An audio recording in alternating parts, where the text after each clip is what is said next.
Hello and welcome back to Latveria Library, where I go over some of my favorite comic book stories, characters, and lore. Today, I want to dive into more of the magical side of DC. Its creation, in fact. Also the first wielders, and the struggle to maintain the much needed balance between the two main types. I'm pretty excited for this one, and had a lot of fun making it. So like, subscribe, and share if you enjoy the video. And let's just get into the Lords of Order and Chaos. Magic. One of the oldest forces in the DC universe. Though its origins have been retconned and revised several times, one thing is certain, that magic flows through everything, and without it, the universe would surely perish. To prevent this, or at the very least irreparable damage, a balance must be maintained between order and chaos, the two main forms of magic, and their representatives, the Lords of Order and Chaos. Created in 1978 by Paul Levitz, and being alluded to in DC's Secret Origins of Superheroes number 9, before their very first appearance in number 10, as part of a new retelling of Dr. Fate's origins. It's explained in that issue that Nabu is an exiled Lord of Order, a being created fully developed, knowing no childhood, and that there was an unending struggle between them and beings called Lords of Chaos throughout the multiverse. Nabu, though exiled, continued this never-ending battle with chaos for thousands of years, until the human form he had created for himself was spent.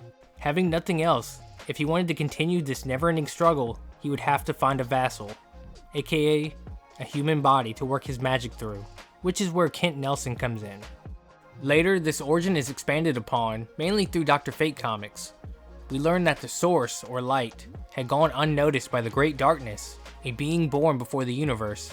As the Source grew brighter, it began to overpower the Great Darkness, becoming everything. This resulted in the Darkness screaming in protest, which caused a flaw in the Source that is now known as the Multiverse. The Multiverse grew and took shape, eventually giving birth to Order and Chaos, or Magic, and those who represent both sides, beings made of pure energy, known as the Lords of Order and Chaos. Now there is some conflicting lore that states that all the Lords come from Darkworld, a place of pure magic, created from a piece of the Great Darkness, and is also the source of their power. But as I'm doing more research, I'm seeing that may not be true, and actually only the first Lord of Order, first Lord of Chaos, and Tynan, a being dedicated to keeping balance between the two, were born on Darkworld. The rest in many other areas within the multiverse around the time of the first Malthusians, who were the first intelligent life forms and the creators of Oa. I thought this was an important detail to add, but honestly Darkworld can be a video on its own. But now let's move on to the wars between both sides. Since their creation, the two sides have been fighting for dominance over the other. It's basically a constant cycle that is destined to end with the destruction of the multiverse. The first cycle is perfection, order unstained by the shadows of chaos for 1,000,000 years. The second cycle still finds the universe in balance, but something unwanted begins to emerge. The third, Chaos's influence is finally felt. It rises up to challenge order and begins spreading across the multiverse, recruiting and influencing.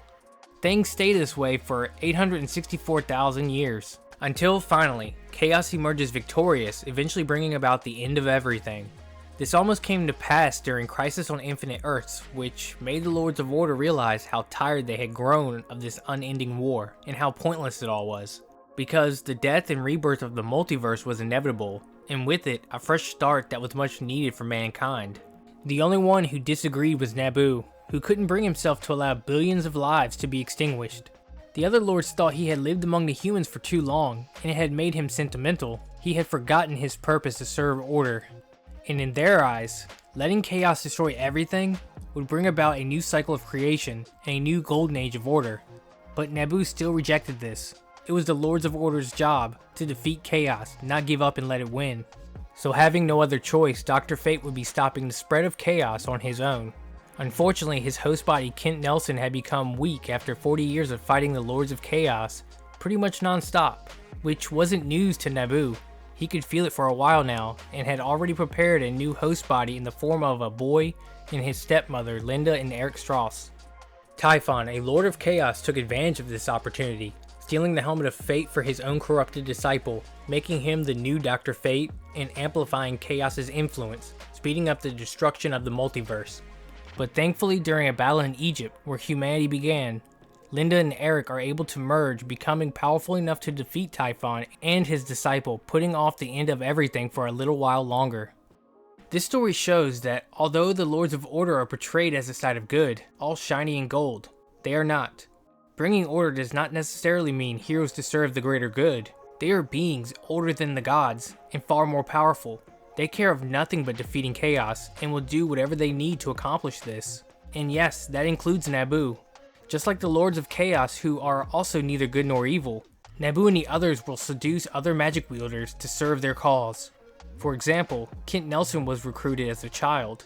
Naboo killed his father and aged him to an adult, giving him no other choice but to fight the Lords of Chaos for 40 years, missing out on not just his childhood, but his entire life.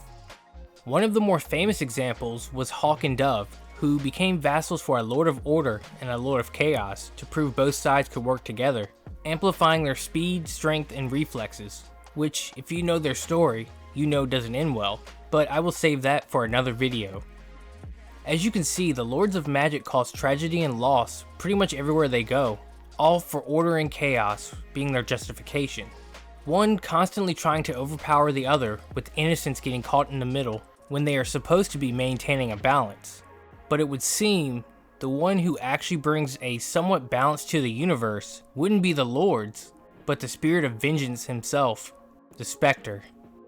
During the Day of Vengeance story arc, the Spectre is tricked by his predecessor Calypso, who had convinced him magic was the source of all evil, which caused him to go on a rampage, first destroying the most powerful places and people that magic gathers around. But the thing about magic is that it cannot completely die, only change forms.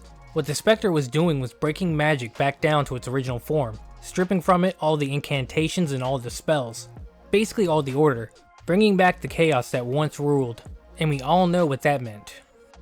After the destruction of the Wizard Shazam and his fortress, it seemed all hope was lost. Many ancient evils were released back into the world. They destroyed everything in their path, killing millions, while the Spectre hunted down the remaining Lords of Order and Chaos one by one, until only Naboo remained, who had no other choice left but to just let it all happen. After it was done, Naboo tracked down the Spectre, letting him kill the final Lord, ending the 9th Age of Magic, which gave the highest authority, the Source, no other choice but to intervene, imprisoning the Spectre until a new host body could be found to keep him under control. And with that, plus the death of Naboo, order was restored, with the birth of the 10th Age of Magic. Naboo even told the Spectre as much would happen, unfortunately too blinded by his rage and arrogance. The Ghost of Vengeance didn't believe him. Later it's revealed 2 Lords survived the Spectre's rampage, but stayed somewhat quiet until the soft reboot of the DC universe called Rebirth, which gave us one of the best magical centered stories in DC's history, with James Tynion's Justice League Dark, and with it, a new origin for the Lords of Chaos and Order. The new lore states that the goddess Hecate, who in the comics lore was the first magical being and the first god, she bestowed magic upon humanity, creating the first mages. These mages saw the great power she possessed and craved more than they were given. They plotted to steal it all to create their own version of magical order, and after imprisoning and torturing Hecate for many years, finally she gave in, bestowing her power upon these mages, in the hope it would one day destroy them all.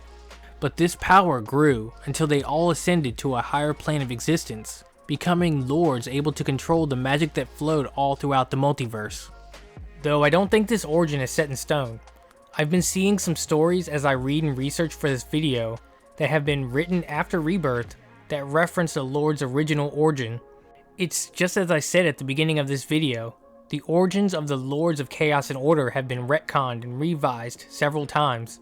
I honestly had to read through so many stories to piece together most of the lore in this video, but honestly, I wouldn't have it any other way. It was a lot of fun, and I really love doing this. The best part is finding stories I've never read before. And with that, I think I'll end the video there. Don't forget to like, subscribe, share, and if you want to, donate if you enjoyed the video. And I'll see you in the next.